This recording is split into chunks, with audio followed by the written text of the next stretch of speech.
సత్యసాయి జిల్లా Hindupuram ICDS project పరిధిలోని లేపాక్షి మండలం కోడిపల్లి గ్రామంలో గురువారం పౌష్టికాహార మాసోత్సవాలను ఘనంగా నిర్వహించారు. సిడిపిఓ రెడ్డి రమణమ్మ ఆధ్వర్యంలో చోళసముద్రం సెక్టర్ పరిధిలోని కోడిపల్లి గ్రామంలో అంగన్వాడీ కార్యకర్తలు, హెల్పర్లు ఈ కార్యక్రమాన్ని నిర్వహించారు. ఈ కార్యక్రమంలో భాగంగా తల్లిపాల ప్రాముఖ్యత గురించి గర్భవతులు, బాలింతలకు సిడిపిఓ రమణమ్మ అవగాహన కల్పించడం జరిగింది.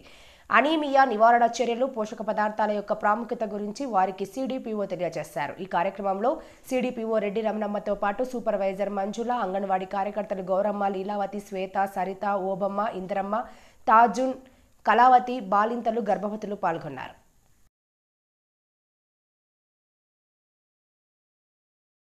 మామూలుగా గట్టిగా ఉంటుంది కదా, మనము గర్భవతులుగా ఉండేటప్పుడు, కూర్చున్నప్పుడు, లేచినప్పుడు ఒక భారం అనేది అనిపిస్తుంది మనకు, అవునా లేదా? అలాంటి భారము సలీసుగా ఉండడానికి, మీరు ఉత్సాహంగా ఉల్లాసంగా పనులు చేసుకోవడానికి కూరాకు రోజు తింటే కన్నా చాలా యాక్టివ్గా ఉంటారు. సుస్థ అనేది ఉండదు, ఆ రీతిగా ఉంటుంది అనమాట. ఆ రీతిగా ఆ కూరాకులు అన్నీ తినండి. తర్వాత ఎగ్గులు ఎట్లా తింటున్నారు మీరు? ఆమ్లెటా? రోజుకు ఒక ప్రొడక్ట్ పెట్టుకొని తినాలి. ఆమ్లెట్ అందరికి పెట్టేయద్దండి.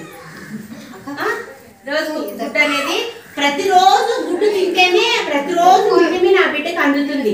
ఒకరోజు నువ్వు తినలేదన్నా కూడా విటమిన్ అందుతుంది. ఎందుకు 25 ఇస్తున్నాం మేము? రోజుకు గుడ్డు తింటారని. అంటే మేము ఇచ్చినవే కాదులేండి, మీరు కూడా తింటారు.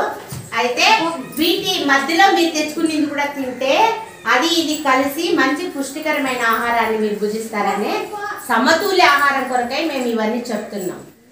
అవునమ్మా, ఈ రీతిగా ఉంది కాబట్టి మీ యొక్క ఊర్లో దొరికేటివి ఇవన్నీ. అదే రీతిగా ఇంకా ఏమేమి ఉన్నాయి ఇక్కడ?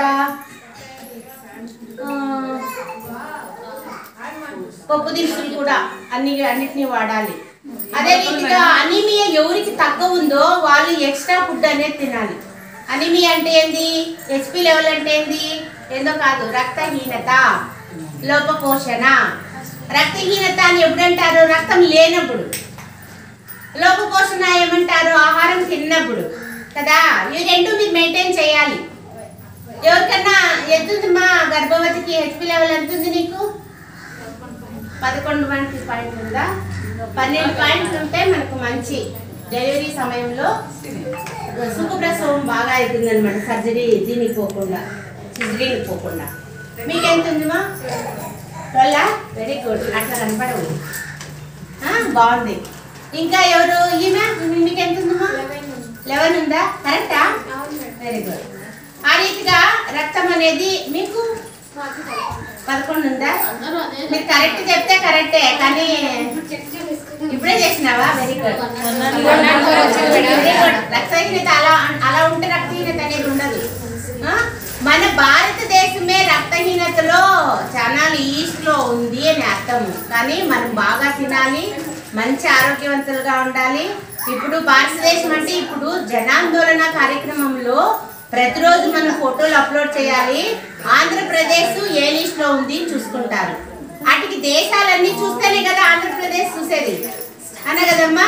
ఏ దేశం నీదంటే భారతదేశం అంటావు కదా. ఇండియన్స్ మేమంతా. అట్లా వేరే వేరే దేశాలు కూడా ఉన్నాయన్నమాట. కేరళ ఉంది, కేరళ భారతదేశంలో ఉంది కదా. అవును, చండీగఢ్ ఉంది, చండీగఢ్ వేరే కదా. ఆ రీతిగా ఉండేటప్పుడు మనము తీసుకునే ఆహార పదార్థాలు ఒక్కొక్క ప్రదేశంలో ఒక్కొక్క రీతిగా ఉంటాయి. కొన్ని చోట్ల రొట్టెలు ఎక్కువగా వాడతారు, ఇంకొన్ని చోట అన్నము, పప్పు వాడతారు, ఇంకొక చోట ముద్ద ఎక్కువగా వాడతారు. ఇలాంటి ఆహార పదార్థాలు కొంచెం డిఫరెంట్గా ఉంటాయి. ఏ యొక్క ప్రదేశానికి, ప్రాంతానికి చెందిన వారు ఏం తినాలో అది పూర్తిగా తినాలి అన్న కదా. మళ్ళీ ఈ ముద్ద తినలేను అనుకుంటే వేరే నీకేం ఇష్టమో అది తిను కడుపు నిండా. ముద్దే తినాలి అనేది ఏం లేదు. మీ ఇంట్లో ఏమి అబ్జెక్షన్ పెట్టరు కదా. అత్తగారు కానీ మామగారు కానీ అబ్జెక్షన్ పెడితే లోపల బిడ్డ అనేది పెరగదు. అది నీకు, నీ బిడ్డకి సంబంధించింది కదా.